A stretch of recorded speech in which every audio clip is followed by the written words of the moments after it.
Alms tax is only for the poor and the needy, for those employed to administer it, for those whose hearts are attracted to the faith, for freeing slaves, for those in debt, for Allah's cause, and for needy travelers. This is an obligation from Allah. And Allah is all-knowing, all-wise. And there are others who hurt the Prophet by saying, he listens to anyone.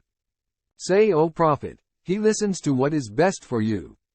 He believes in Allah, has faith in the believers, and is a mercy for those who believe among you.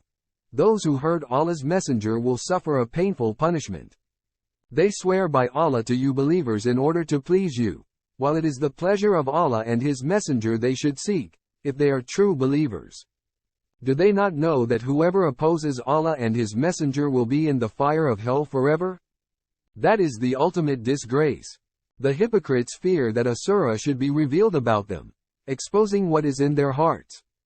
Say, O Prophet, keep mocking Allah will definitely bring to light what you fear. If you question them, they will certainly say, we were only talking idly and joking around. Say, was it Allah, His revelations, and His messenger that you ridiculed? Make no excuses. You have lost faith after your belief. If we pardon a group of you, we will punish others for their wickedness. The hypocrites, both men and women, are all alike. They encourage what is evil, forbid what is good, and withhold what is in their hands. They neglected Allah, so He neglected them. Surely the hypocrites are the rebellious. Allah has promised the hypocrites, both men and women, and the disbelievers an everlasting stay in the fire of hell. It is sufficient for them. Allah has condemned them, and they will suffer a never-ending punishment. You hypocrites are like those disbelievers before you. They were far superior to you in might and more abundant in wealth and children. They enjoyed their share in this life. You have enjoyed your share, just as they did. And you have engaged in idle talk, just as they did. Their deeds have become void in this world and the hereafter.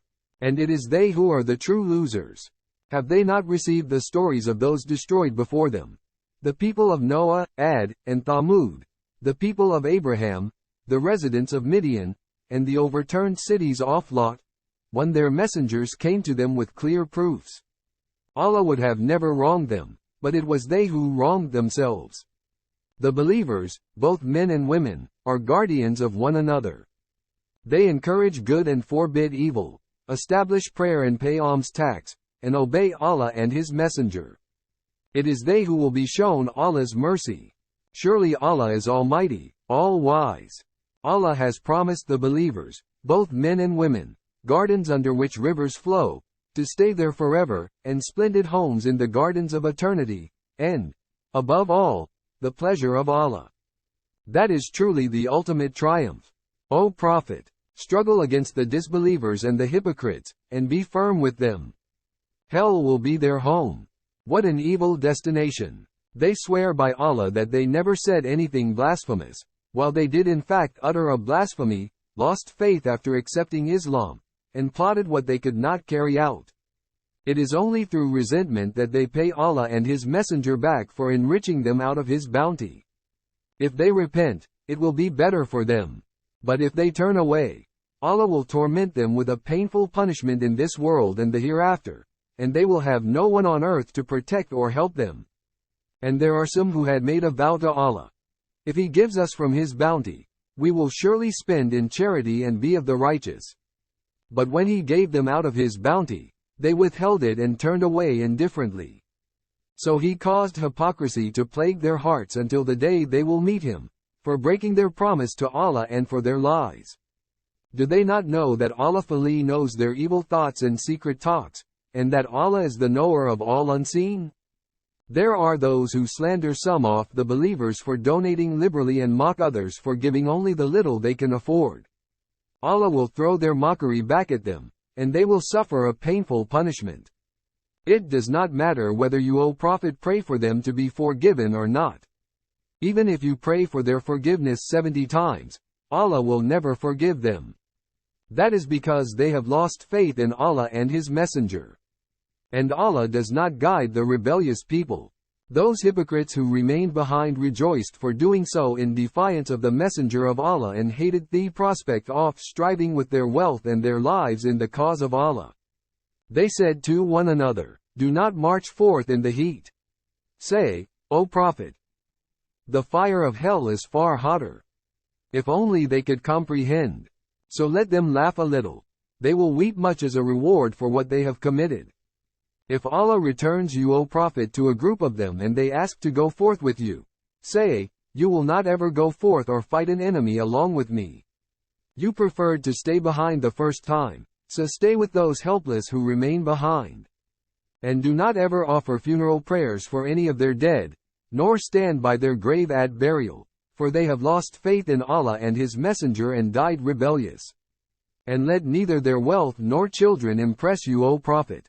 Allah only intends to torment them through these things in this world, and then their souls will depart while they are disbelievers." Whenever a surah is revealed stating, "Believe in Allah and struggle along with His Messenger," the rich among them would ask to be exempt, saying, "Leave us with those who remain behind." They preferred to stay behind with the helpless, and their hearts have been sealed so they do not comprehend. But the Messenger and the believers with him strived with their wealth and their lives.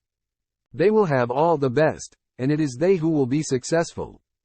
Allah has prepared for them gardens under which rivers flow, to stay there forever. That is the ultimate triumph. Some nomadic Arabs also came with excuses, seeking exemption. And those who were untrue to Allah and His Messenger remained behind with no excuse. The unfaithful among them will be afflicted with a painful punishment. There is no blame on the weak, the sick, or those lacking the means if they stay behind, as long as they are true to Allah and His Messenger. There is no blame on the good doers. And Allah is all forgiving, most merciful. Nor is there any blame on those who came to you, O Prophet, for mounts. Then when you said, "I can find no mounts for you," they left with eyes overflowing with tears out of grief that they had nothing to contribute. Blame is only on those who seek exemption from you although they have the means. They preferred to stay behind with the helpless, and Allah has sealed their hearts so they do not realize the consequences.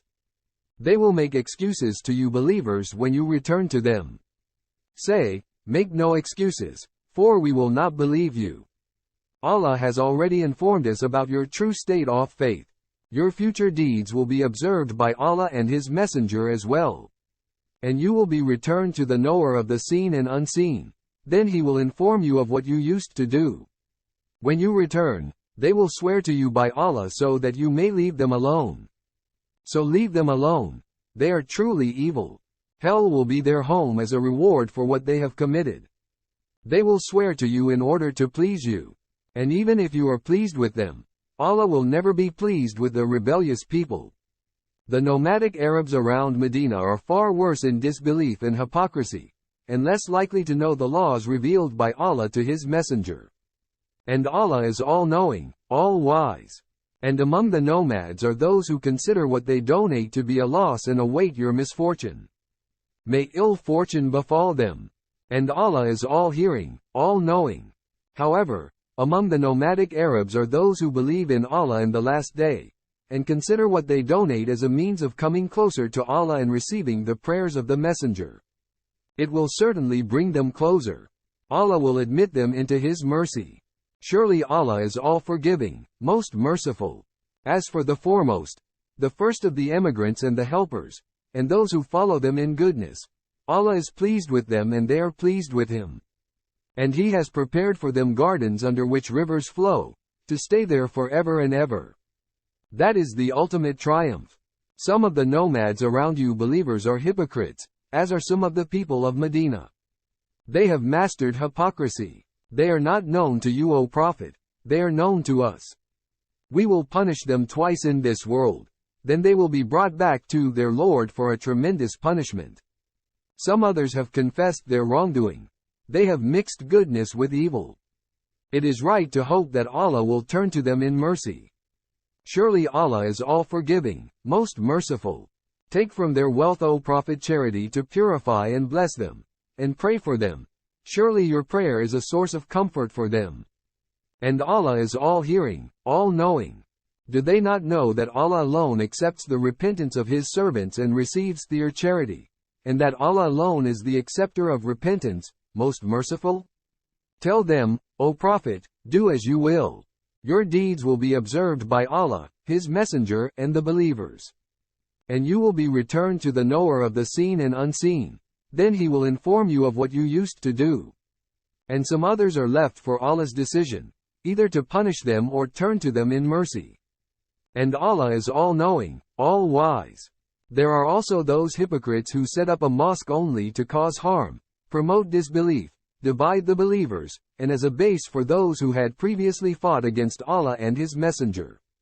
They will definitely swear, we intended nothing but good, but Allah bears witness that they are surely liars. Do not, O Prophet, ever pray in it.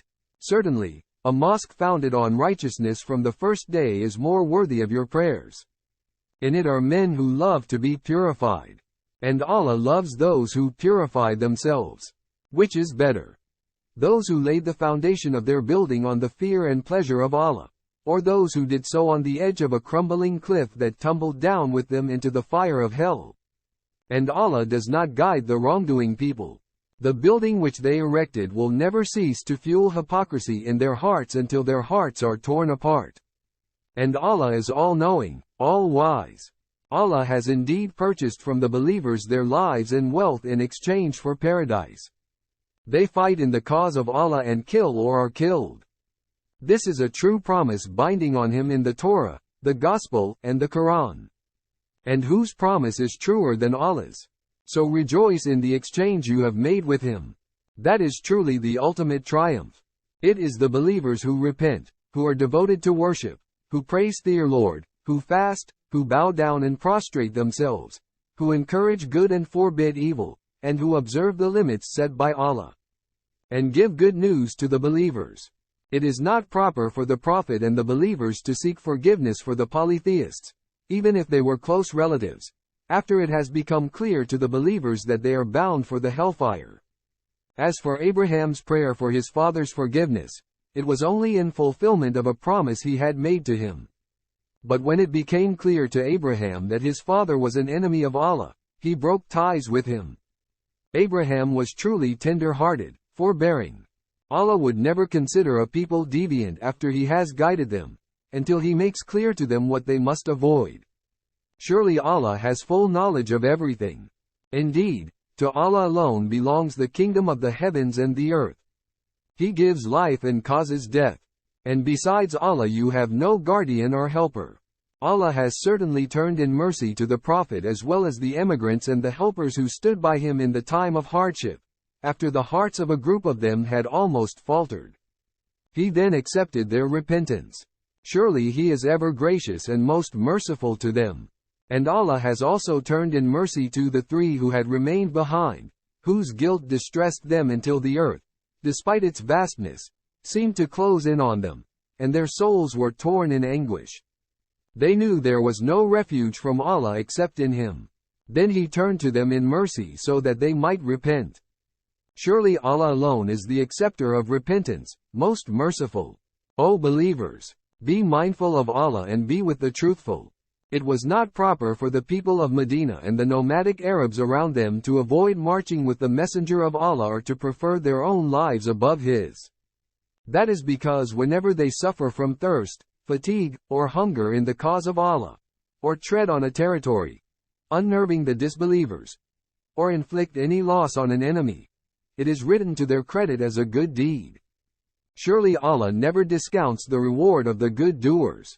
And whenever they make a donation, small or large, or cross a valley in Allah's cause, it is written to their credit, so that Allah may grant them the best reward for what they used to do.